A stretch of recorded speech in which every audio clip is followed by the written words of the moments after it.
현재 트럼프의 관세 정책이 전 세계를 뒤흔들고 있는 가운데 자국 우선주의를 내세운 트럼프는 한국에 대규모의 추가적인 페널티를 부과한다는 충격적인 발표를 내보냈습니다.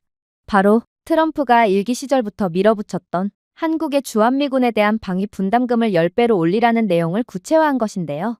트럼프는 만약 한국이 분담금을 10배로 내지 않는다면 주한미군 철수와 더불어 각종 산업 분야에서의 관세에서도 자유로울 수 없을 거라는 최후 통첩까지 건네온 상황이기에 이는 전 세계적인 충격을 안겨주고 있습니다. 그러나 이에 대한 한국의 반응은 전 세계에 더더욱 충격을 주고 있는데요. 그리고 한국의 반응에 미국 백악관뿐만 아니라 전 세계 모두가 화들짝 놀라며 전 세계의 판도가 완전히 뒤바뀌기 직전에 놓였다고 합니다. 그렇다면 도대체 한국이 트럼프의 갑질에 대해 어떻게 반응했던 것일까요? 안녕하세요. 제 이름은 콜비로, 미 국방부 차관입니다. 비록 지금은 차관으로 일하고 있지만 저는 국방부에서 일하는 수십 년 동안 결코 지지 않는 협상가로 명성을 쌓아왔습니다. 그래서인지 최근에 저는 도널드 트럼프 미국 대통령으로부터 직속명령을 받게 됩니다. 콜비, 그는 마치 저를 신병훈련소에서 갓 나온 생도인 것처럼 손가락으로 가리키며 말했습니다. 한국은 미국의 우산 아래서 너무 편안해졌습니다. 그들은 정당한 몫을 지불하지 않습니다. 주한미군에 대한 분담금 10배 인상이 제가 원하는 것입니다. 그리고 그들이 지불하지 않으면요? 아픈 곳을 때리세요. 관세, 제재, 철수, 압박, 애원하게 만들고 돌아오세요. 그의 주변에는 강경파 인사들이 앉아 있었습니다. 한오만한 측근이 벽에 투사된 한반도 위성 이미지를 두드렸어요. 그들은 반짝이는 휴대폰, K-팝 스타를 가지고 있다며 허세를 부리고 있지만 결국 우리가 없으면 벌거벗은 꼴일 뿐입니다. 미국 군대를 철수하면 북한과 중국은 아침 식사 전에 그들을 집어삼켜버리겠죠. 다른 측근도 그의 말을 거들었어요. 서울은 서빙을 기다리는 뷔페입니다. 북쪽은 ICBM조차 필요 없습니다. 비무장지대로 포병여단 몇 개만 굴리면 서울이 무너질 것입니다. 양국의 전력 차이는 중요하지 않아요. 더욱 중요한 건 서울은 북한으로부터 고작 50km가 떨어진 도시라는 것입니다. 결국 한국의 시장은 하룻밤 사이에 무너지고 말겠죠. 그리고 국방부 장관조차도 이번에 공개된 시나리오라며 충격적인 이야기를 해오기 시작했어요. 구태여 북한이 아니어도 돼요. 미국이 철수하면 베이징은 며칠 만에 한국의 바다를 점령합니다. 한국은 의미 있는 해군도 없고 우리가 제공하는 것 이상의 조기 경보망도 없습니다. 중국은 이 지역 전체를 삼키게 되겠죠. 미국이 없는 한국은 또 다른 조공국일 뿐입니다. 이들은 전부 미국이 없는 5천만 한국인의 운명은 심야 코미디 루틴인 것처럼 여기는지 회의실 내부는 웃음바다가 될 뿐이었고 저는 억지로 외교적 미소를 지었지만 솔직히 속으로는 그들이 옳다는 확신이 들었습니다. 그리고 이내 트럼프 대통령이 다시금 나섰죠. 그는 목소리를 낮추고 신중하게 몸을 숙였습니다. 콜비, 내일 서울로 날아갈 거야. 그들에게 분담금 10배를 더 지불하지 않으면 어떻게 되는지를 똑똑히 보여주고 와. 만약 그들이 저항한다면 미국이 없으면 중국, 북한, 심지어 러시아와도 홀로 맞서게 될 거라고 상기시켜줘. 저는 선명하게 고개를 끄덕였습니다. 알겠습니다. 빈손으로 돌아오지 않겠습니다. 그렇게 저는 자신감을 갖고 한국에 도착하게 됩니다. 객실 문이 열리면서 저는 긴 줄, 조급한 인파 등 저개발 국가의 공항에서 흔히 볼 수 있는 일반적인 혼란에 대비했습니다. 하지만 저를 맞이한 것은 놀라운 효율성뿐이었죠. 한국인 공항 직원들의 조용한 안내부터 정확히 어디로 가야 할지 아는 듯한 승객들의 유동적인 흐름까지 주변의 모든 움직임은 원활했습니다. 터미널을 걸으면서도 저는 마치 20년을 미래로 걸어간 것 같은 기분이 들었습니다. 천장은 마치 현대식 성당 내부처럼 아치형으로 솟아있었고 광활한 유리 패널을 통해 쏟아지는 햇빛으로 가득 차 있었습니다. 자율청소 로봇은 깨끗한 바닥을 조용히 미끄러지듯 지나갔고 디지털 간판은 영어, 한국어, 기타 언어로 쉽게 이동했습니다. 보안은 신속했지만 눈에 띄지 않았습니다. 생체인식 스캔은 몇 초 만에 제 얼굴을 인식하여 저에 대한 문서를 빠르게 확인할 수 있었고 그는 망설일 틈도 없었습니다. 소음도 없었고 낭비되는 에너지도 없었으며 무질서한 느낌도 없었습니다. 모든 것이 최대 효율성을 위해 설계된 것처럼 느껴졌습니다. 솔직히 말씀드리자면 잠시 동안 제 자신감은 흔들렸어요. 저는 JFK 공항에 미친 듯이 비효율적인 노선, 레이건 공항의 노후화된 인프라, 로스앤젤레스 공항에 무너져 내리고 있는 에스컬레이터 등 고향으로 돌아가는 공항을 떠올렸거든요. 그에 비해 인천은 공항이라기보다는 현대 생활의 기술을 익힌 국가로 가는 관문처럼 느껴졌습니다. 저는 거의 방어적으로 인상적이지만 그저 외관상의 모습일 뿐이지 라고 중얼거렸습니다. 그리고 그 합리화는 저를 안심시켰죠. 반짝이는 건물, 빠른 기차, 로봇 등은 군사력, 세계적 영향력, 핵 우월성을 대체할 수 없었습니다. 그게 바로 한국이 가진 한계이자 미국에 지속적으로 의존해야만 하는 국가의 운명이었죠. 그럼에도 불구하고 저는 서울행 공항 급행열차에 탑승하면서 그 안심감이 사라지기 시작했습니다. 기차는 거의 소리 없이 역에서 정차했고 귀를 쫑긋하게 하는 속도로 가속했지만 승차감은 비단처럼 부드러웠거든요. 문 위의 디스플레이에는 시속 200km, 250km, 300km 이상으로 숫자가 증가했습니다. 시속 200km만 넘어도 거의 기차가 곧바로 무너져버릴 듯 흔들리며 괴성을 지르는 미국과는 차원이 다른 인프라이자 기술력이었죠. 심지어 기차 창밖으로 보이는 질서정연한 고속도로, 널찍한 아파트 단지, 실험실처럼 보이는 공장 등의 외부 풍경이 스쳐 지나갔는데 그야말로 한국은 땅 모든 구석구석이 활용되고 최적화되어 목적에 맞게 살아있는 것처럼 보였습니다. 저는 한국의 모습이 그저 외관상으로만 선진적인 것처럼 보이지만 전부 꾸며낸 것이 아니라는 소름 끼치는 생각을 무시하려고 노력했어요. 하지만 그럴수록 모든 다리, 모든 철도 노선, 모든 산업단지는 한국이 단순한 현대국가가 아니라 어떤 압력에도 견딜 수 있는 국가를 건설했다는 것을 상기시켜 주었습니다. 저는 미국이 한국의 국방비를 압박하고 의존성을 상기시키며 홀로 서 있을 때의 결과에 대해 경고하는 제 비밀 임무에 대해 떠올렸습니다. 하지만 기차가 앞으로 미끄러지듯 나아가면서 저는 과연 한국이 의존을 하고 있는 것은 맞는지 조용히 궁금해졌어요. 그리고 제가 서울역에 도착하자마자 저는 제가 느끼던 모순이 더욱 깊어지는 것을 느낄 뿐이었죠. 터미널은 광대하면서도 질서정연했고 역사에는 혼돈이 아닌 리듬에 맞춰 움직이는 사람들의 조용한 윙윙거리는 소리로 가득했습니다. 스크린에는 완벽한 정밀도로 도착과 출발이 표시되었고 그러한 약속 시간은 단 1분의 오차도 없이 정밀하게 들어맞았는데 이러한 장면을 보다 보니 서울역은 공기조차 통제된 느낌마저 자아냈습니다. 그러나 저를 그 무엇보다 충격의 도가니에 빠뜨렸던 부분은 따로 있었어요. 저는 군복을 입은 군인들이 군중 속을 활기차게 움직이는 것을 목격했는데 서울역에 있던 시민들은 그러한 군인들을 전혀 이질감 없이 받아들이고 있었기 때문입니다. 그리고 저는 한국이 징병제 국가였다는 사실을 다시금 떠올렸어요. 그리고 이러한 한국의 도시 구석구석에서 보이는 군인들은 한국에 항상 준비된 국방 상태를 생생하게 상기시켜 주었습니다. 저는 순간적으로 어쩌면 한국은 미국에 의존하고 있는 국가가 아닌 모든 것이 이미 준비된 국가일지도 모르겠다는 엄청난 긴장감을 느꼈습니다. 그리고 이제 이러한 불안감은 병력 비용 분담, 부담 재분배, 전략적 의존, 익숙한 모든 논쟁 등을 계속해서 상기해도 전혀 사라지지 않고 있었죠.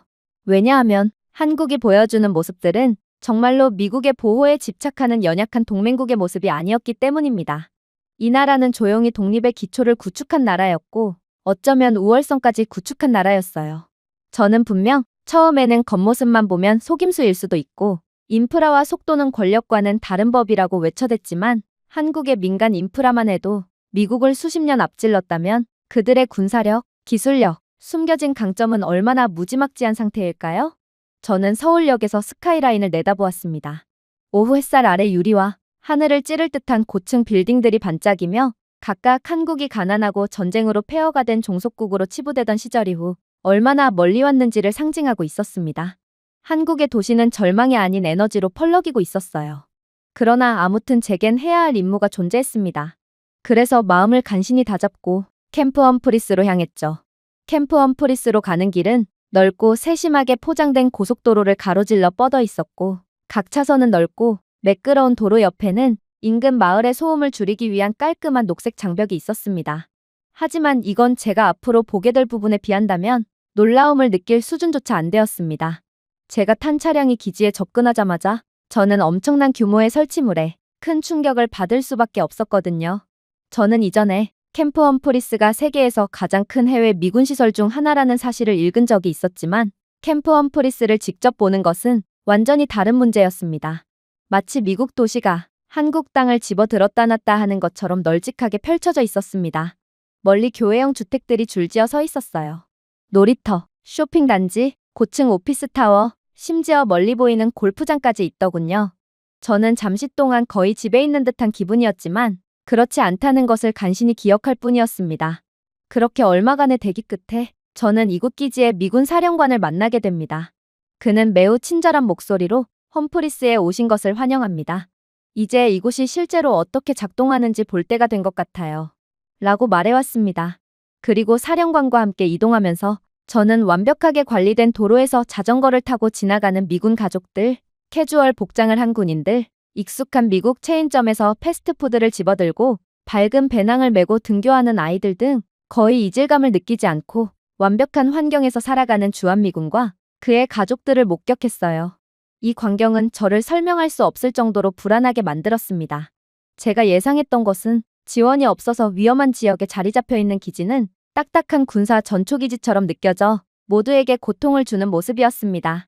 하지만 이곳은 분명 미국 본토에 있는 기지보다도 더 깨끗하고 새롭고 더 잘 관리된 것 같았어요.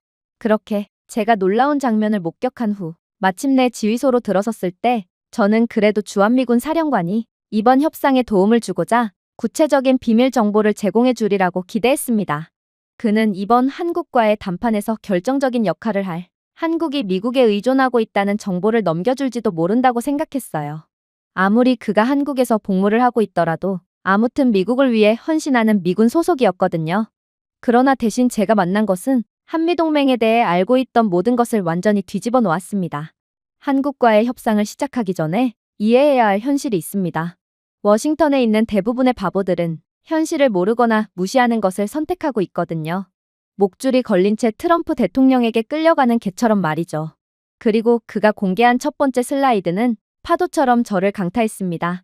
트럼프 대통령은 분명 한국은 지난 20년 동안 미군을 지원하기 위해 수백만 달러를 지출했다고 했는데 알고 보니 그들은 수백만이 아니라 수십억 달러를 지출한 상황이었거든요.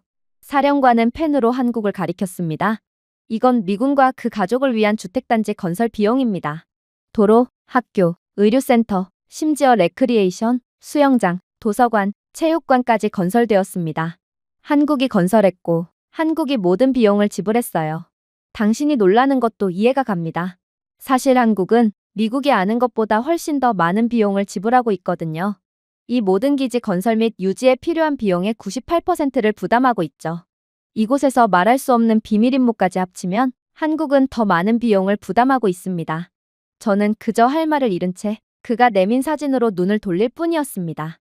넓은 연병장이 있는 새병영, 최첨단 체육관, 형광 등 아래 반짝이는 장비를 갖춘 완벽한 병원들, 심지어 학교들도 일반적인 군인 부양가족 학교라기보다는 엘리트 학원처럼 보였습니다. 그리고 이 모든 것은 미국이 아니라 한국 덕분에 운영되고 있었죠. 그래서 저는 기어들어가는 목소리로 말했습니다. 이건 너무 럭셔리해요.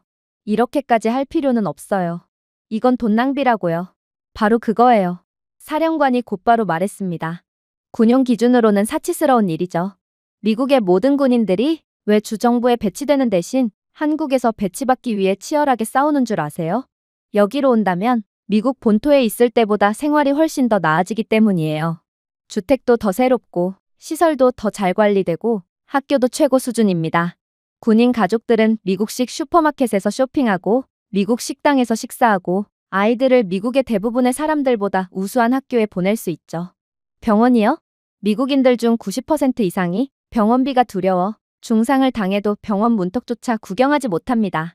하지만 여기서 사는 주한미군들은 아프면 원 없이 병원에 가도 상관없어요.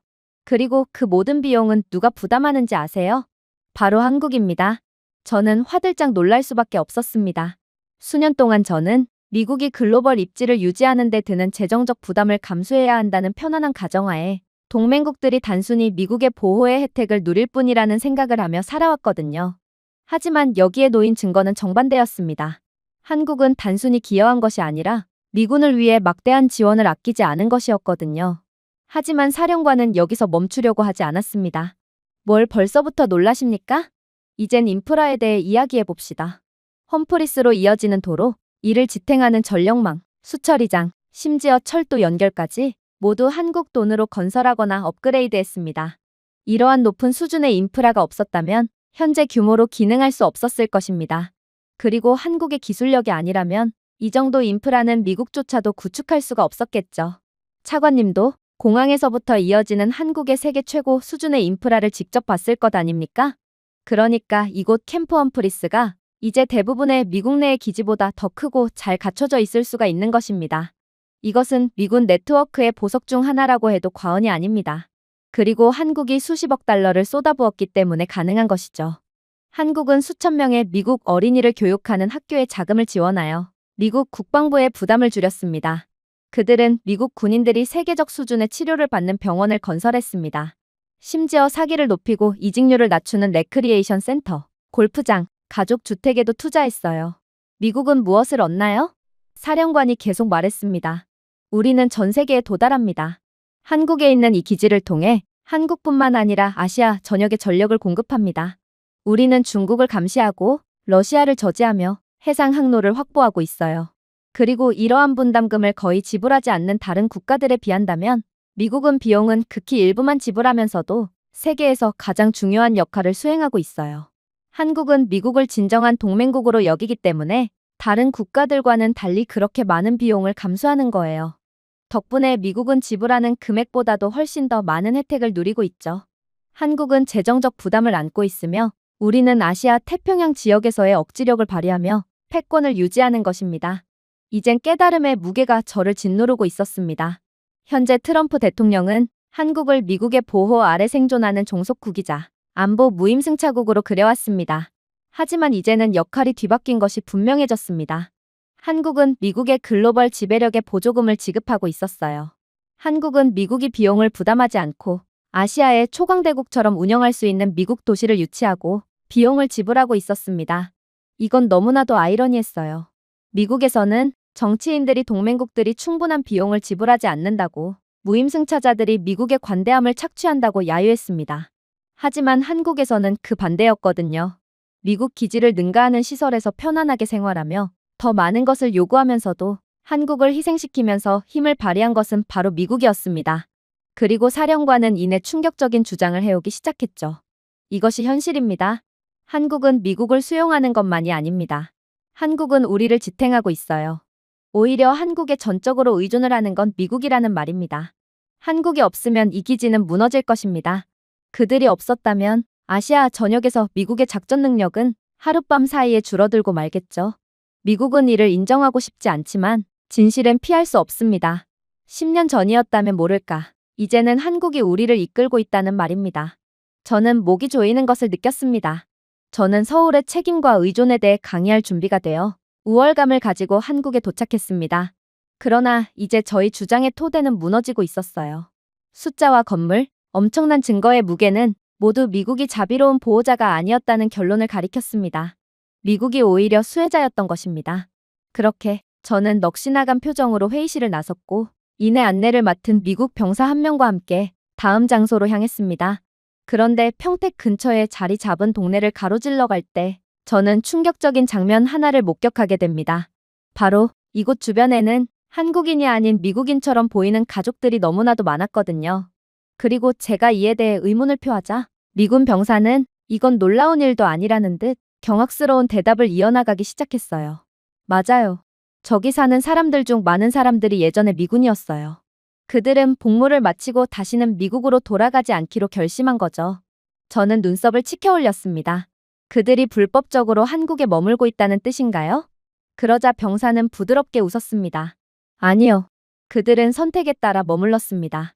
일부는 한국인과 결혼했고, 일부는 한국에서 사업을 시작했으며, 일부는 미국 시민권을 포기하고 한국 국적을 취득하기도 했습니다. 그들은 이곳의 생활이 미국보다 더 안전하고 더 안정적이며 여러 면에서 더 자유롭다고 느낀다고 말하고 있어요.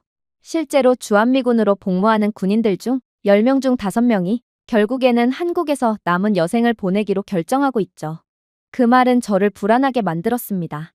저는 모든 해외 파병 군인들은 항상 짐을 싸서 미국 땅으로 돌아가기를 갈망하고 있을 거라고 생각했거든요. 하지만 제가 듣기 시작한 이야기들은 그렇지 않다는 것을 증명했습니다. 동시에 저는 이러한 상황은 도저히 말이 안 된다는 생각이 들기도 했어요. 미국은 전 세계 모든 사람들이 오고 싶어 하는 국가입니다. 실제로 미국에 있는 불법 체류자들의 숫자만 봐도 모든 사람들이 미국에서 살고 싶어 한다는 것을 여실히 증명하죠. 그런데 그런 미국인들이 오히려 미국 국적을 버리고 한국에서 산다고요? 저는 그 즉시 차를 돌려 한국에서의 정착을 결정했다는 미군들과 대화를 나눠보기로 했습니다. 그리고 한국에서 연장 복무까지 한 해병 하사관 출신 마이클은 제게 충격적인 사실을 전해왔죠.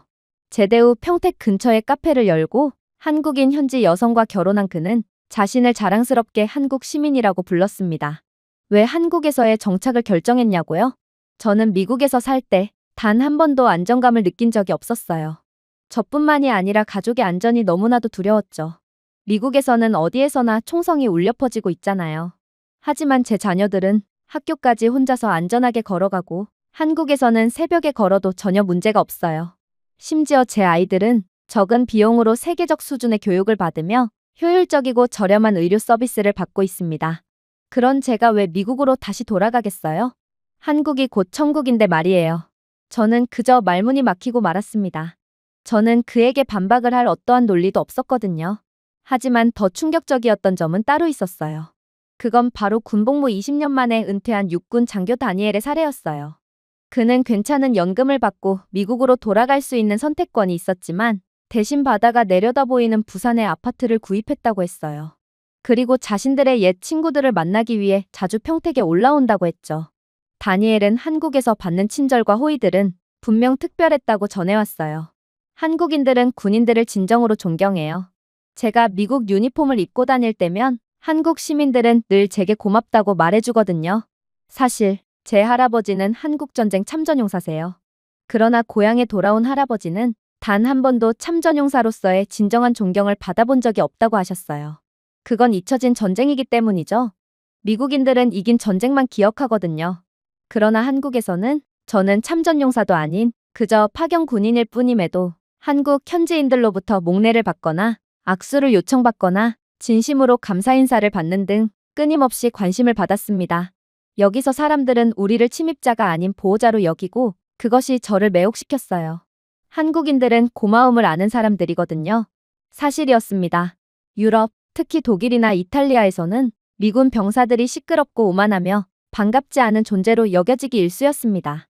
미군은 분명 그들을 지키기 위해 파견된 군인들이에요. 그러나 다른 국가들에서는 파견 미군들에 대한 퇴거를 요구하는 시위가 열리는 등 미군에 대한 불만이 매우 흔했습니다. 특히나 일본 오키나와에서는 반미 시위가 거리를 가득 메우는 경우가 많았죠. 하지만 한국은 정말로 다른 것 같았어요. 한국인들은 미국의 정치에 비판적일 수 있지만 미국 군인들 개개인에 대한 대우는 개인적이고 따뜻했거든요. 그는 계속해서 말을 이어나갔습니다. 기지 근처의 식당에서는 군인들에게 할인 혜택을 주는 경우가 많았습니다. 택시 기사들은 서툰 영어로 감사 인사를 전하며 대화를 시작했죠. 한국인 이웃들은 가족 모임에 저희를 초대하여 한국의 음식, 문화, 전통을 소개했습니다. 가족들이 전부 미국에 있는 저희를 위한 배려였어요. 그러니 많은 미군 병사들에게 한국은 먼 나라처럼 느껴지지 않았던 것입니다. 마치 제2의 고향처럼 느껴졌어요. 저는 그 대조를 부인할 수 없었습니다. 저는 국방부에서 여러 보고서를 받아보곤 했어요. 유럽에서는 미군들이 현지의 적대감에 지친 채 떠날 수 있는 날을 세는 경우가 많았습니다. 그러나 한국에서만큼은 대부분의 미군들이 오히려 짐을 싸야 하는 날을 두려워하며 파견 연창 신청을 하고 있었어요. 일부는 공항에서 울기도 하고 반드시 돌아오겠다고 약속하기도 했습니다. 그리고 많은 사람들이 실제로 다시 돌아왔죠. 일부는 관광객으로 돌아왔지만 일부는 정말로 한국인이 되어버리는 경우도 있었습니다. 그러나 정말로 소름이 돋았던 부분은 따로 있었어요. 제가 이러한 충격적인 현실에 완전히 얼이 빠져 있자 미군 병사는 자신도 한국 파견이 끝나면 그대로 미국이 아닌 한국에 눌러 살 거라는 말을 넌지시 건네왔거든요. 왜 그렇게 놀라세요? 저와 함께 복무하는 대부분의 주한미군 병사들이 같은 생각을 하고 있는걸요? 물론 한국의 안전과 환대도 매력적인 이유죠. 그런데 한국은 많은 군인들이 고국에서 놓치고 있는 것을 발견할 수 있는 기회까지 제공하고 있습니다. 한국은 효율적이고 빠르고 끊임없이 발전하는 사회를 만들었어요. 정시에 운행되는 기차, 그 어느 곳보다 빠른 인터넷, 소외감을 느끼지 않는 도시 등 여기서는 모든 것이 미래처럼 느껴져요. 제가 더 나은 사람이 될 수 있을 거라는 희망을 주죠. 저는 그의 말에 대해 생각해 보았습니다. 저는 미래지향적인 공항, 기차의 속도, 원활한 인프라에 실제로 충격을 받았어요. 그리고 그것을 가짜라고 일축했죠. 하지만 해마다 이곳에 사는 미국 군인들에게는 가짜가 아니라 인생을 바꾸는 일이었습니다. 그리고 그 다음으로 그를 가장 불안하게 만든 부분이 나왔습니다. 미국 병사는 비밀을 공유하듯 살짝 몸을 기울였거든요. 차관님, 제 개인적인 생각을 말하자면 만약 트럼프가 미군을 강제로 철수시키면 많은 주한미군들은 미국으로 돌아가지 않을 거예요. 그들은 여기 한국에 머물겠죠? 일부는 군인을 완전히 그만둘 것입니다. 실제로 주한미군 기지의 대부분의 군인들이 공개적으로 이렇게 말하고 있어요. 저는 얼굴을 찡그렸습니다. 뭐라고?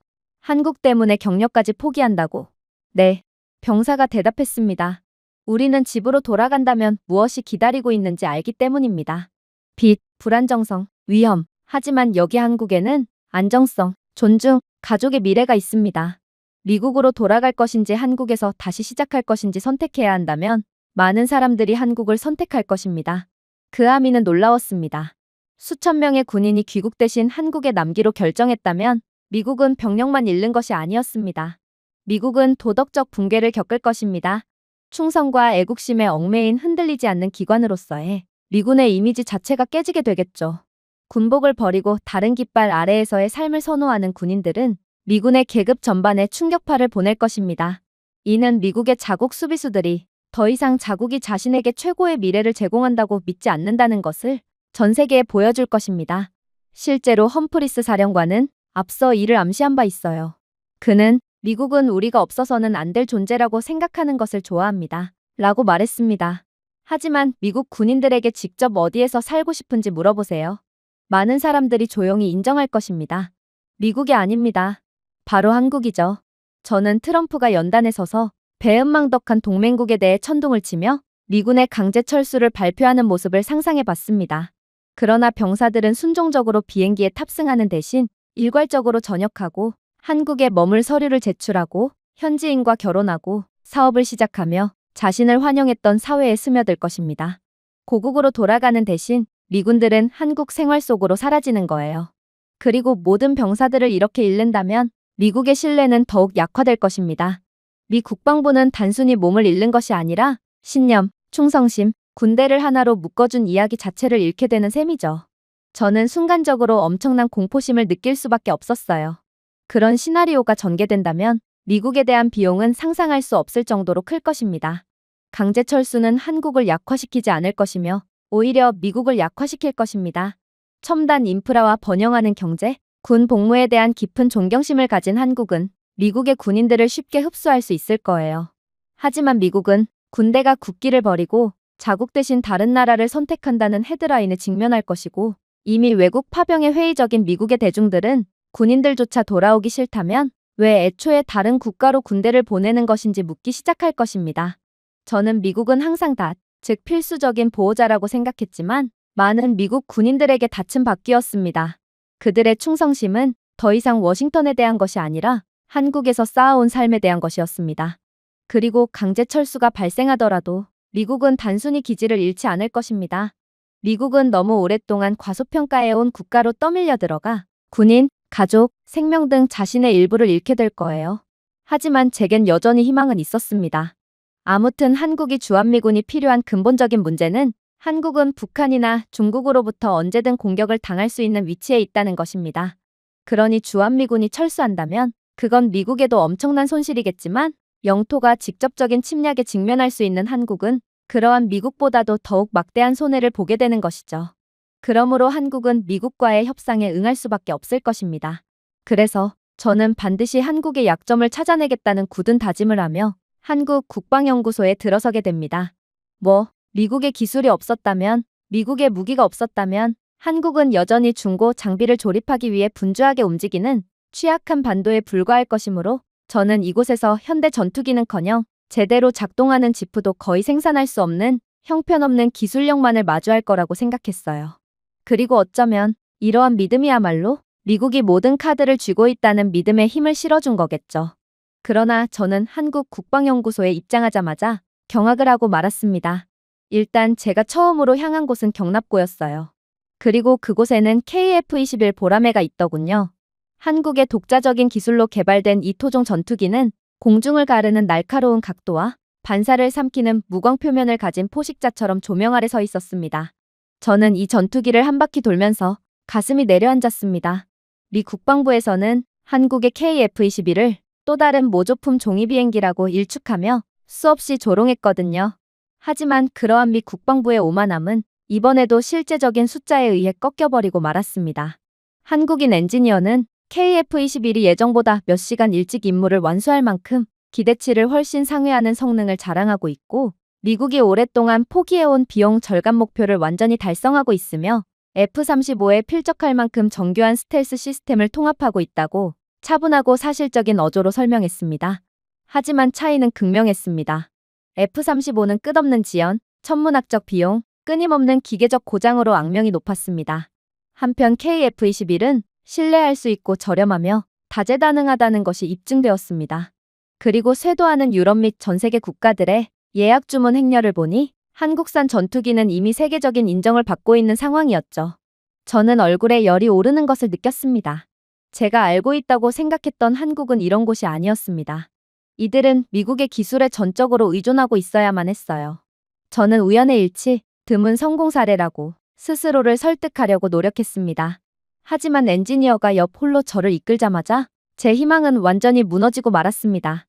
그곳에는 K2 블랙팬서 탱크가 앉아 있었습니다. 저는 보고서를 읽었지만 항상 미국과 독일의 디자인을 모델로 한 파생 기계라고 믿었습니다. 하지만 직접 연구하면서 진실은 제게 비명을 질렀어요. K2는 복제품이 아니라 우수한 성능을 발휘했습니다. M1 에이브럼스보다 가볍고 레오파드2보다 빠르며 폭풍 속에서도 움직이는 목표물을 타격할 수 있는 완전 디지털 화력 제어 시스템을 갖춘 이 탱크는 치명적인 효율성을 발휘했습니다. 서스펜션 시스템 덕분에 거친 지형에서도 성능 저하 없이 완벽하게 작동할 수 있었고, 프로파일을 낮추고 에이브럼스가 결코 달성할 수 없는 방식으로 사격 정확도를 높였습니다. 저를 안내하는 한국인 엔지니어는 알면서도 미소를 지었습니다. 폴란드는 이미 1000대를 주문했습니다. 그들의 지휘관들은 한국의 K2 전차가 세계 최고의 전차라고 부릅니다. 저는 움찔할 수밖에 없었습니다. 폴란드는 역사적으로 무기를 미국에 크게 의존해왔습니다. 이제 그들은 서울과 수십억 달러 규모의 계약을 체결하고 있었어요. 레오파드에 대한 독일의 자부심은 멍들고 있었고, 미국의 지배력은 공개적으로 도전받고 있었습니다. 한국에 의해 말이죠. 하지만 더욱 충격적이었던 점은 따로 있었어요.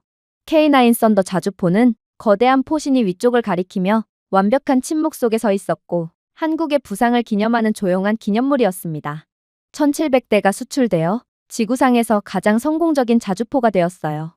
한때 미국 M109 팔라딘에만 의존했던 국가들이 무리지어 한국산 자주포를 선택하고 있었습니다. 호주는 K9의 타의 추종을 불허하는 정확성과 신뢰성을 높이 평가하며 계약서에 서명했죠. 노르웨이와 핀란드도 그 뒤를 따랐습니다. 전통적으로 미국산을 구매하던 나토 회원국들조차 성능뿐만 아니라 한국의 적시 인도에 대한 신뢰를 이유로 한국을 향하고 있었습니다. 저는 경외감에 굴욕감이 뒤섞이는 것을 느꼈습니다. 더 이상 인상적인 무기 몇 가지의 문제가 아니었어요. 한국은 조용히 자립할 수 있는 방위산업을 구축했고, 더 놀라운 것은 미국을 능가할 수 있는 방위산업을 구축했다는 점이었습니다. 미국이 관료주의, 수십억 달러 규모의 실패, 오만한 안일함에 빠져 있는 동안 한국은 아웃 엔지니어링, 아웃 프로덕트, 아웃딜 방식으로 빠르게 성장해버린 상황이었어요. 그러나 저를 가장 뒤흔든 것은 전 세계적인 수요였습니다. 화면에는 유럽, 아시아, 중동에서 협상 중인 계약의 실시간 데이터가 표시되었습니다. 수십억 달러가 미국에서 한국으로 흘러들어가고 있었어요. 한국은 보호를 구걸하는 것이 아니라 전 세계에 보호를 판매하는 것이었습니다. 그리고 이것들은 자선 구매가 아니었습니다. 유럽 장군들은 공개적으로 한국 무기가 우월하다는 것을 인정하고 있었거든요. 나토의 한 관계자는 K2는 미래의 탱크입니다. 라고 말했습니다. K9 자주포는 21세기의 전쟁 구도를 재정의했습니다. 이것은 공허한 구호가 아니었습니다. 실제 돈을 쓰는 국가들의 판결이었어요. 저는 미국인으로서의 자부심이 곤두박질 치는 것을 느꼈고, 그렇게 더는 참지 못하고 항의하려고 했습니다. 아마도 이 나라들은 더 저렴한 대안을 원하기 때문에 한국산을 구매하는 거야. 그러지 않고서야 세계 최강의 국가인 미국의 무기를 놔두고 한국산 따위를 구매할 리가 없지. 그러나 한국인 엔지니어는 제 말을 끊을 뿐이었습니다. 아니요. 그들은 한국의 기술을 믿기 때문에 구매합니다. 그들은 한국산을 선택함으로써 자신들에게 이익이 돌아오기 때문에 구매하는 거예요. 한국산은 제 시간에, 예산에 불합리한 제약 없이 도착하기 때문에 구매합니다. 전 세계를 상대로 갑질을 하는 F-35 사태 이후에도 여전히 미국의 약속을 신뢰하는 동맹국이 얼마나 될까요? 그 말은 망치처럼 맞았습니다. 저는 수년 동안 미국의 필수 불가결한 역할을 옹호해왔습니다. 하지만 그 앞에 놓인 증거는 또 다른 이야기를 들려주었습니다. 동맹국들은 한국을 신뢰했기 때문에 한국으로 이동하는 반면 미국은 교착 상태에 빠졌다는 거였죠. 결국 남은 건 자존심밖에 없었던 저는 그대로 감정적인 발언을 쏟아내고 말았습니다. 한국이 이러한 최첨단 무기들로 막대한 수익을 올리고 있다는 것은 인정하겠습니다. 그런데 그러면 뭐 어쩔 수 있나요? 주한미군이 철수한 뒤 북한과 중국이 침공을 감행한다면 한국은 이에 제대로 대응할 수도 없을 거예요. 그런데도 그깟 13조 원이 아까워서 자국의 안보를 담보로 삼겠다는 건가요? 그러나 엔지니어는 그런 제 말에 눈 하나 깜짝 안 할 뿐이더군요.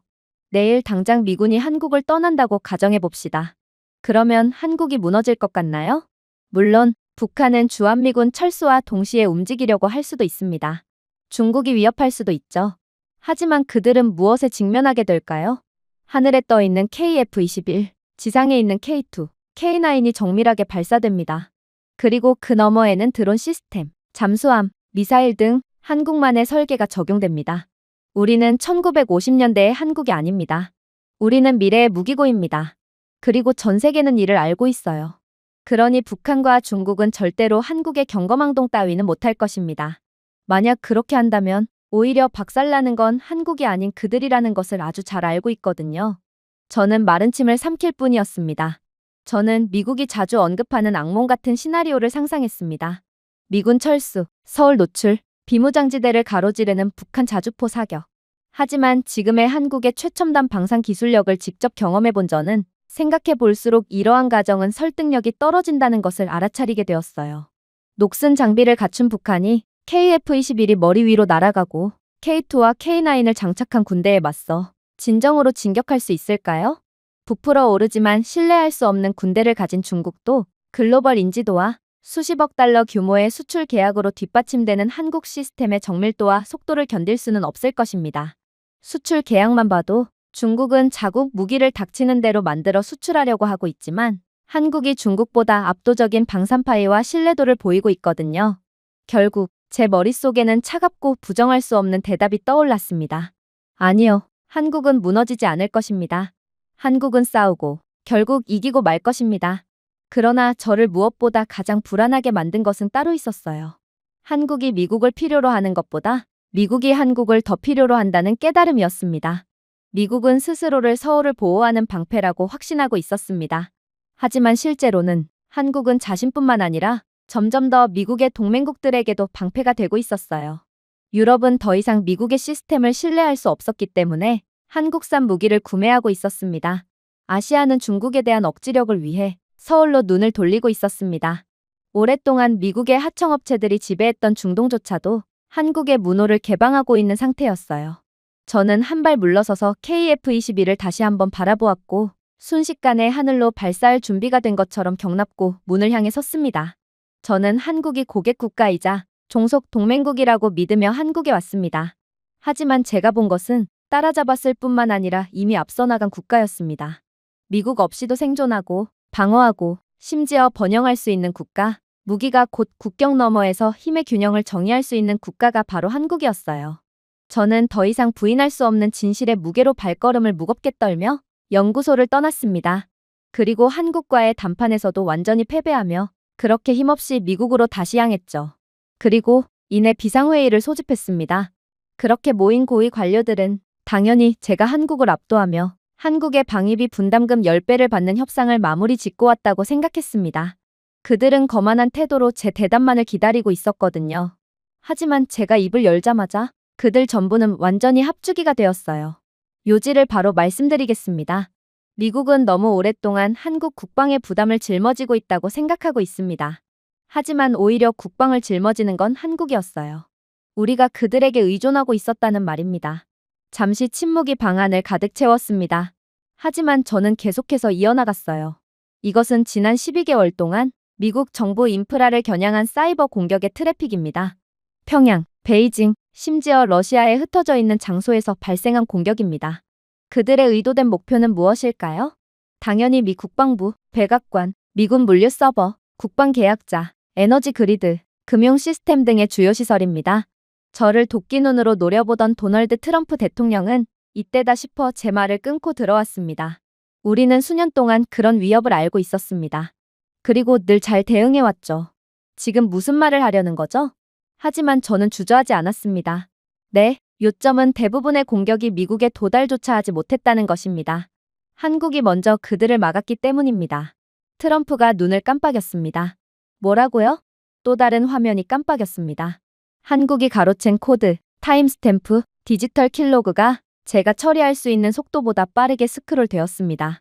저는 태평양과 미국 대륙의 미국 자산을 겨냥한 적대적 사이버 침입의 90% 이상이 한국의 AI 방어 시스템에 의해 차단되었는데 이는 미국 네트워크가 이를 감지하기도 전이었습니다. 라고 덧붙였습니다. 한국이 이를 가로채지 않았다면 미국의 많은 시스템이 마비되었을 것입니다. 군사 물류가 얼어붙고 금융시장이 혼란에 빠지며 통신마저 끊겨버렸겠죠. 트럼프는 의자에서 자리를 옮겼습니다. 그건 불가능해요. 미국은 세계에서 가장 진보된 사이버 사령부를 가지고 있습니다. 저는 그저 안타까운 미소를 지을 뿐이었어요. 이론적으로는 그럴 수도 있겠죠. 하지만 실제로는 한국은 태평양 주변의 디지털 방패를 구축했습니다. 그리고 이들의 사이버 보안 기술은 전 세계 최고죠. 전 세계 아무도 1위 국가를 뚫을 수는 없습니다. 미국 입장에서는 기술력 부족으로 절대로 막을 수가 없는 공격도 한국이 전부 막아줬다는 것입니다. 미국은 그저 한국 아래에 서 있을 뿐이었던 것이죠. 트럼프는 애써 침착함을 유지하며 또 궤변과 거짓말을 늘어놓으려고 했지만 데이터를 반박할 수는 없었고 그 증거는 압도적이었습니다. 한 차트는 타임라인을 보여주었습니다. 지난 미중 무역 긴장 기간 동안 사이버 공격이 대규모로 급증한 것이었어요. 미국은 그 회복력을 축하했습니다. 하지만 화면 속 현실은 달랐습니다. 한국의 AI 방화벽은 미국 인프라를 마비시키기 전에 거의 모든 침해를 차단했어요. 미국은 한국이 보이지 않는 수호자라는 사실을 깨닫지 못했거나 인정하지도 않았습니다. 한국이 없었다면 미국은 미중 무역 긴장 기간 동안에 일어난 손실에 더해 사이버 보안에 투자해야 하는 비용 및 사이버 공격으로 인해 발생한 막대한 손실 때문에 세계 패권을 지키지 못했을 수도 있는 상황이었어요. 하지만 한국 덕분에 모든 일이 순조롭게 흘러갈 수 있었던 거였습니다. 이제는 트럼프의 최측근이 나섰어요. 왜 그들이 우리를 보호하려고 하는 거죠? 저는 그저 부드럽게 대답할 뿐이었습니다. 미국은 한국의 동맹국이기 때문입니다. 그리고 미국의 생존이 지역 안정을 보장하기 때문이기도 하죠. 미국이 무너지면 혼란이 퍼질 것입니다. 그러나 실수하지 마세요. 한국은 약하기 때문에 이렇게 하는 것이 아닙니다. 아직까지는 미국은 한국의 동맹국이자 고마운 국가니까 이렇게 하는 거예요. 하지만 미국이 한국을 이용하고 협박으로 이익을 갈취하려고 한다면 한국은 그냥 미국에 대한 지원을 멈추면 그만이에요. 저는 한국은 미국의 도움을 구걸하고 있을 거라고 생각하는 트럼프 및 고위 관료들에게 한국은 주한미군 철수에 대해 당황하지도 절박하지도 안심을 구하지도 않았다는 것을 설명해 주었어요. 그러자 트럼프 최측근은 또다시 거만한 소리를 해오기 시작하더군요. 그러면 뭐합니까? 결국 한국은 미국의 위성, 미국의 정보, 미국의 감시 시스템에 의존하고 있지 않았나요? 그것이 미국이 한국을 평생 동안 먹여 살린 선이었습니다. 미국은 눈을 제공했고 한국은 지시를 따랐을 뿐입니다. 그것이 동맹이 작동하는 방식이었고 이번에도 그럴 수밖에 없게 되겠죠. 저는 그저 말없이 화면을 가리킬 뿐이었습니다. 부드러운 윙윙거리는 소리와 함께 화면이 깜빡였어요. 가장 먼저 등장한 것은 러시아 블라디보스토크에서 남중국해를 지나 베이징에서 일본 열도까지 이어지는 동아시아 지도로 모두 한반도를 중심으로 펼쳐졌습니다. 지도 위에는 각각 동심원을 그리며 바깥쪽으로 뻗어 있는 고리가 겹쳐져 있었고 레이더 수입처럼 희미하게 펄럭이고 있었습니다. 이것은 한국의 레이더 및 위성감시 네트워크의 커버리지입니다. 실시간이고 지속적입니다. 조금의 지연 없이 원활하죠. 한국의 위성 기술 수준은 10년 전에 미국에 전적으로 의존하던 수준이 아니었어요. 한국은 위성 하나로 비무장 지대를 훨씬 넘어 황해를 가로질러 중국 연안 해역 깊숙이 휩쓸었어요. 그리고 북쪽으로 시베리아를 향해 동쪽으로 태평양으로 향했죠. 다음 화면에서는 실시간 피드가 채워지기 시작했습니다. 한국의 고해상도 위성 이미지가 칭다오 인근의 중국 해군기지를 확대했습니다. 한국의 최첨단 위성 기술로는 부두에 정박해 있는 중국의 구축함 한 척과 중국 승무원들이 개미처럼 움직이는 모습까지 볼 수 있었습니다. 또 다른 사료에는 블라디보스토크 인근에서 비행 경로와 식별 태그가 부착된 러시아 항공 활동의 한국 레이더 수입이 표시되었어요. 또 다른 사료에는 북한 현장에서 이동하는 미사일 연료 트럭의 적외선 영상이 표시되었죠. 모두가 그 모습을 보고 경악을 하고 말았습니다. 미국 정보 브리핑에서 수없이 본 이미지는 미국의 위성 기술로 포착했던 것이 아닌 미국이 한국 시스템을 이용하여 얻은 이미지였던 거거든요. 그야말로 아시아 태평양 지역에서의 정보는 미국이 한국에 전적으로 의존하며 오히려 한국이 미국의 눈이 되어주고 있던 거였습니다. 저는 침묵을 지키다가 말을 이어갔습니다. 한국은 전적으로 미국의 정보 자산에 의존한다고 믿고 있습니다. 하지만 사실 한국은 거의 아시아 태평양 지역 전체를 덮는 위성, 레이더, 심층 침투 센서 등 자체 별자리를 구축했어요. 한국은 단순히 국경만 보는 것이 아닙니다. 한국은 영내의 모든 것을 지켜보고 있어요. 그리고 그 데이터의 많은 부분을 미국과 공유하고 있죠. 물론 미국의 위성 기술은 훌륭하지만 머나먼 아시아 태평양 지역까지 완전히 커버할 정도는 아니거든요.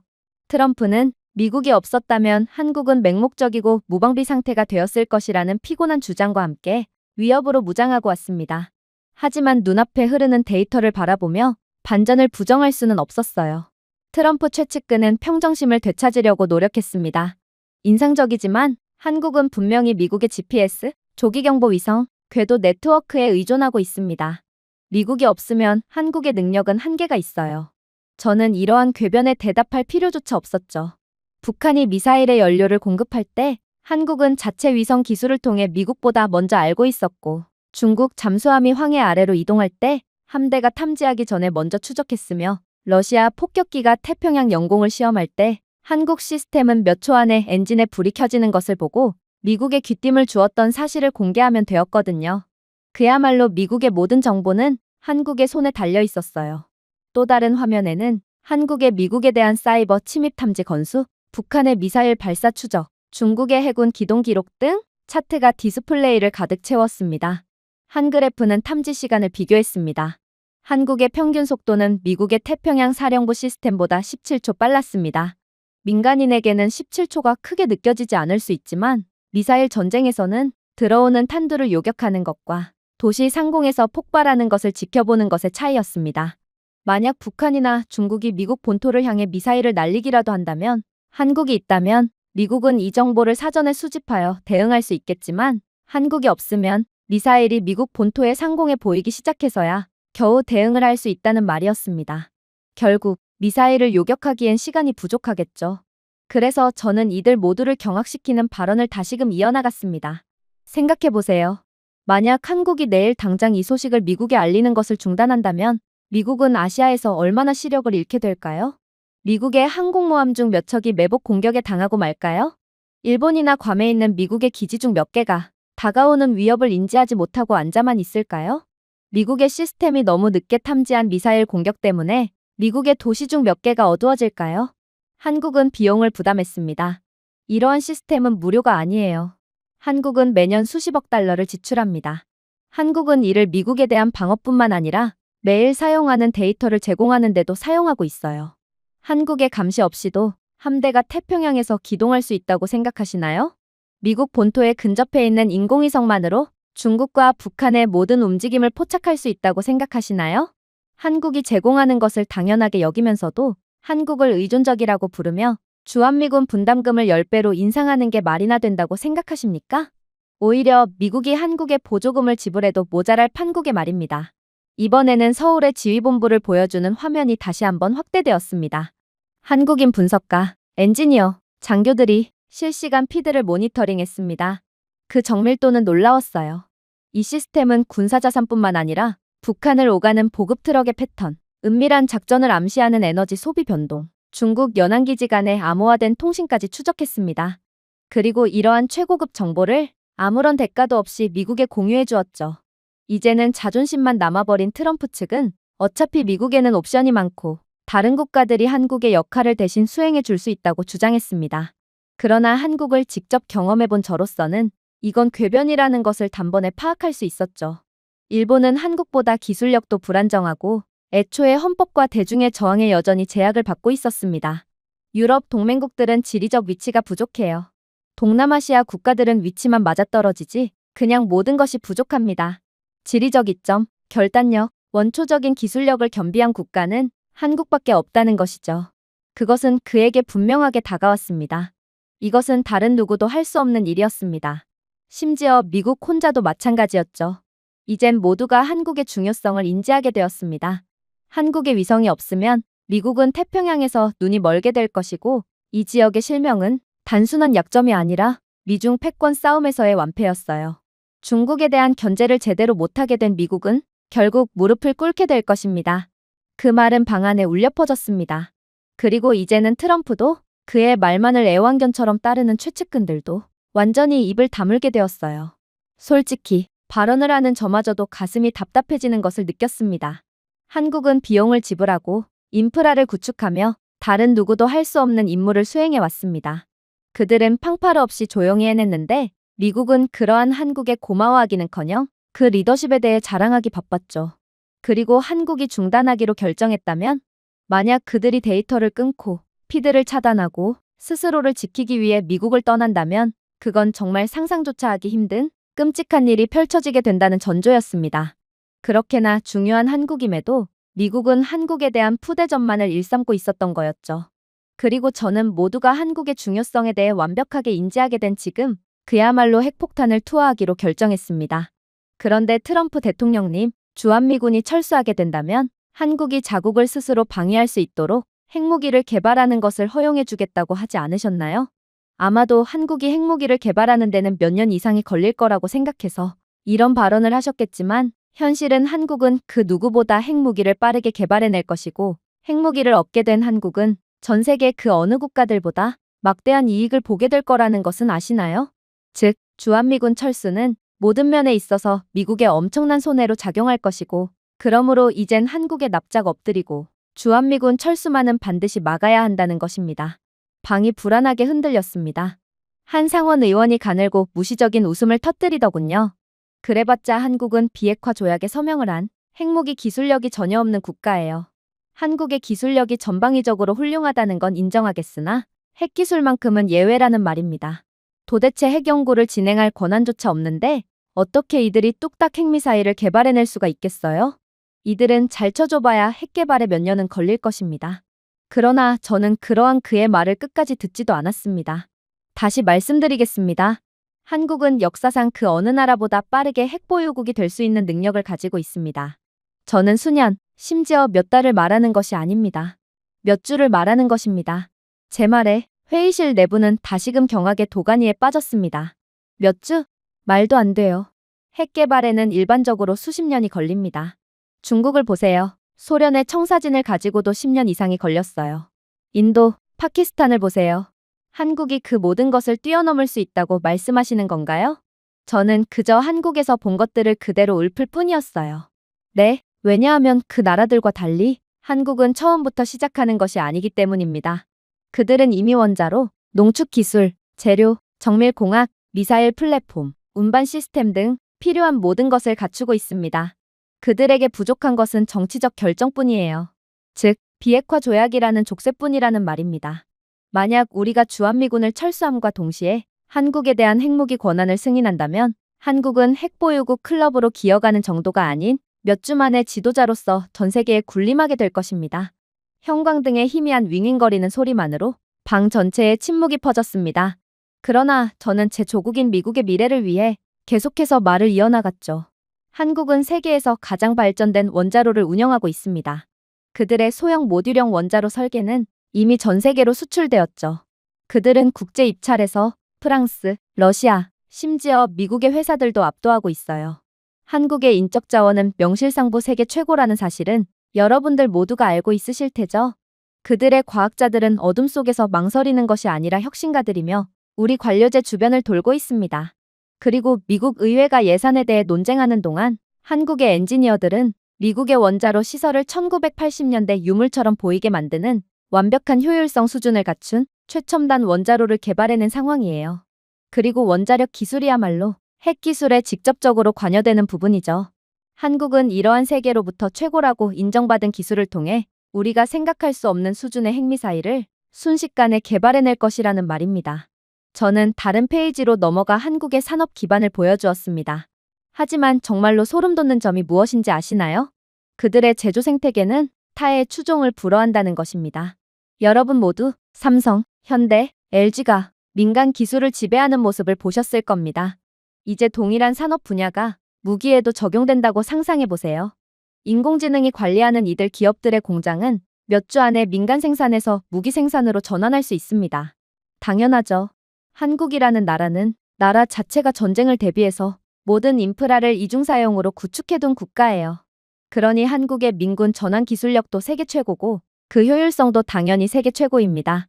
즉, 한국은 우라늄 농축이나 플루토늄 재처리를 결정하더라도 생산 능력을 구축하는 데 시간을 낭비하지 않을 것이며 애초에 한국은 원자력 역사가 매우 긴 국가이기에 이러한 재처리 연료를 이미 보유하고 있어요. 이 말은 한국은 핵무기 권한이 생김과 동시에 국가의 모든 기술력이 총동원되어 핵무기를 개발하는 것과 더불어 원래 가지고 있던 핵원료를 전부 사용하며 엄청난 양의 핵미사일을 만들어낼 거라는 말입니다. 제 말에 모두가 합주기가 되어 벌벌 떨고 있을 때 또 다른 관리인 고령 장군은 눈살을 찌푸렸습니다. 물질을 가지고 있더라도 여전히 전달 시스템이 필요합니다. 그게 가장 어려운 부분입니다. 핵장치는 운반할 수 있는 신뢰할 수 있는 미사일 없이는 쓸모가 없거든요. 전달 시스템은 핵기술의 꽃이라고 불리는 만큼 이를 마스터한 국가는 극소수에 불과합니다. 중국 같은 국가는 전달 시스템이 형편없어서 핵미사일을 10번 발사하면 5번은 그대로 발사대에서 터진다는 통계 자료까지 있을 정도니까요. 저는 그의 말에 그저 헛웃음을 지을 뿐이었습니다. 도대체 미국은 한국을 어느 정도까지 무시하고 있단 말인가요? 글쎄요. 한국의 미사일 기술은 이미 지구상에서 최고 수준입니다. 현무5는 극초음속 속도로 몇 분 만에 베이징을 타격할 수 있습니다. 잠수함에서도 미사일 발사 후에도 거의 탐지할 수 없는 수준으로 SLBM을 발사할 수 있는 기술력을 갖고 있어요. 정밀유도 시스템은 미국의 스페이스X와 정확도면에서 경쟁하는 수준이에요. 명실상부 전 세계 최고라는 소리입니다. 한국이 핵탄두를 플랫폼에 묶어두면 중국도 러시아도 심지어 미국조차도 방어할 수 없습니다. 한국은 수년간의 테스트가 필요하지 않아요. 이들의 미사일의 파괴력은 이미 입증되고 신뢰할 수 있으며 전 세계로 수출되고 있습니다. 그런데 어떻게 한국의 미사일 기술을 운운하고 있을 수가 있나요? 한국은 이미 전방위적으로 최고의 기술력을 구현한 국가기에 준비 과정이 거의 필요하지 않다는 것입니다. 한국이 탄두를 추가한다면 하룻밤 사이에 전 세계 판도가 달라질 것입니다. 웃음은 사라졌습니다. 방 안의 모든 얼굴이 창백해졌고 미소도 사라졌습니다. 상원 의원들은 보좌관들에게 속삭였고 트럼프 대통령조차 암울한 눈빛을 보일 뿐이었어요. 그래서 저는 목소리를 약간 높이며 더 세게 눌렀습니다. 분명히 말씀드리겠습니다. 내일 한국이 핵 프로그램을 시작하면 다음 달이면 실전 배치 가능한 탄두를 발사할 준비를 마칠 수 있습니다. 그리고 조잡한 장치로 미사일을 흔드는 북한과 달리 한국의 핵무기는 정제, 소형화, 세계적 수준의 운반 시스템에 장착될 거예요. 한 번의 움직임으로 제로에서 세계적인 전략적 우위로 도약할 거라는 말입니다. 그러면 태평양은 누가 지배하나요? 더 이상 미국이 아니게 되리라는 것은 여러분들 모두가 이해할 수 있을 것입니다. 대통령의 국가안보보좌관이 마침내 목소리를 긴장시키며 말했습니다. 불가능한 지불 요구, 관세 위협, 철군 암시 등 미국이 이 전략을 계속한다면 한국이 실제로 핵보유국이 되어 대응할 수도 있다는 말씀이신가요? 저는 그의 시선을 마주쳤습니다. 한국은 노골적으로 말하지 않고 분명히 입장을 밝혔습니다. 그들은 핵을 원하지 않습니다. 이미 수십 년 전에 핵을 개발할 수 있었음에도 불구하고 세계 평화를 위해 스스로를 억제해왔어요. 하지만 우리가 그들을 궁지에 몰아넣으면 미국과의 동맹의 회의감을 느낀 한국은 결국 이 모든 강력한 기술력을 바탕으로 독립을 선택할 것입니다. 그리고 그들에게 독립은 핵무기를 의미하겠죠. 사실 우리가 한국을 제어할 수도 없어요. 이미 트럼프 대통령이 그들에게 핵무기 권한을 주겠다고 약속해버렸잖아요. 이건 불법도 아니라는 소리죠. 그리고 그렇게 한국이 핵무기를 갖게 된다면 한국은 더 이상 우리를 필요로 하지 않을 뿐만 아니라 다른 나라들도 미국의 지배력이 무너졌다는 증거로 보게 될 것입니다. 유럽은 한국 쪽으로 완전히 방향을 틀어버리겠죠. 중국의 갑질에 지쳐버린 동남아시아는 가장 먼저 한국 쪽으로 방향을 틀 것입니다. 전 세계는 더 이상 리더십을 위해 워싱턴을 찾지 않을 것이며 그들은 서울을 바라보게 되겠죠. 그 말은 무겁게 맴돌았습니다. 누군가가 신경질적으로 기침을 했습니다. 또 다른 상원 의원이 숨죽여 무언가를 중얼거렸죠. 하지만 저는 그들이 숨을 쉬도록 내버려두지 않았습니다. 저는 폴더의 마지막 페이지인 프로젝션 그래프로 이동했습니다. 제가 가장 두려워하는 것이 무엇인지 아세요? 한국이 특유의 원자력 기술력을 이용해서 가장 빠르게 핵무기를 만들 수 있다는 것이 아닙니다. 심지어 전달 시스템이 우수하다는 것도 아니에요. 저를 두렵게 하는 것은 바로 한국의 규율입니다. 한국은 의무적으로 군대에서 복무하고 역사적으로도 단결이 뿌리내린 나라입니다. 그들이 핵을 사용하더라도 한국은 정치적 내분을 겪거나 부패로 수년을 잃지 않을 거라는 뜻입니다. 한국은 이 핵무기를 누구보다 효율적이고 똑똑하게 이용할 것이고 전 세계는 그들을 응원할 것입니다. 한국은 북한이나 이란처럼 악당으로 간주되지 않을 것입니다. 그들은 마침내 초강대국으로서 정당한 자리를 차지하는 책임감 있고 규율 있는 민주주의 국가로 여겨지게 될 거예요. 그리고 그 순간 미국은 더 이상 필수적인 존재가 아니게 될 것입니다. 우리는 그저 선택의 대상이 되어버리겠죠. 전 세계는 미국을 선택할 수도 구태여 선택하지 않을 수도 있게 됩니다. 침묵이 깊어졌습니다. 이번에는 아무도 영리한 척 반박을 하지 않았습니다. 아무도 저보고 과장을 한다고 비난하지 않았어요. 그 가능성은 너무 현실적이고 너무 두려웠거든요. 지금까지 침묵을 지키던 대통령이 마침내 목소리를 낮추며 앞으로 기울었습니다. 그래서 우리의 위협이 역효과를 냈다는 말인가요? 그것이 한국을 우리에게 더 가깝게 묶어주는 대신 한국이 미국을 뛰어넘을 수 있도록 해주었다는 소리냐는 말입니다. 저는 고민도 하지 않고 말했습니다. 네, 바로 그 말입니다. 우리가 더 세게 밀어붙이면 한국은 저항하지 않을 것입니다. 한국은 상승할 것입니다. 그리고 그들이 상승할 때 미국은 한국의 보호자가 아니라 오히려 한국이 부양해주는 하나의 졸개로서 자신을 발견할 수도 있게 되겠죠. 그러니 21세기의 기술 강국을 건드려선 안 되는 거예요. 때때로 기술력은 한계를 초월하기도 하거든요. 소음이 아니라 공황의 원초적인 에너지로 방이 터졌습니다. 고문들은 미친 듯이 메모를 썼습니다. 장군들은 기밀 브리핑을 요구했어요. 상원 의원들은 정책 반전에 대해 중얼거렸습니다. 저는 미국 지도자들의 눈에 러시아에 대한 두려움, 중국에 대한 두려움이 아닌 진정한 두려움을 처음으로 보았습니다. 그리고 방 안을 둘러보며 미국이 주도하는 힘의 균형이 조용하고 돌이킬 수 없게 바뀌었다는 사실에 비틀거리는 모습을 지켜보았습니다. 한국은 너무 오랫동안 과소평가되어 왔기 때문에 이제 더 이상 진실을 숨길 수 없었어요. 그들은 지식, 산업, 단결, 전달 체계 등 모든 것을 가지고 있었습니다. 남은 것은 선택뿐이었어요.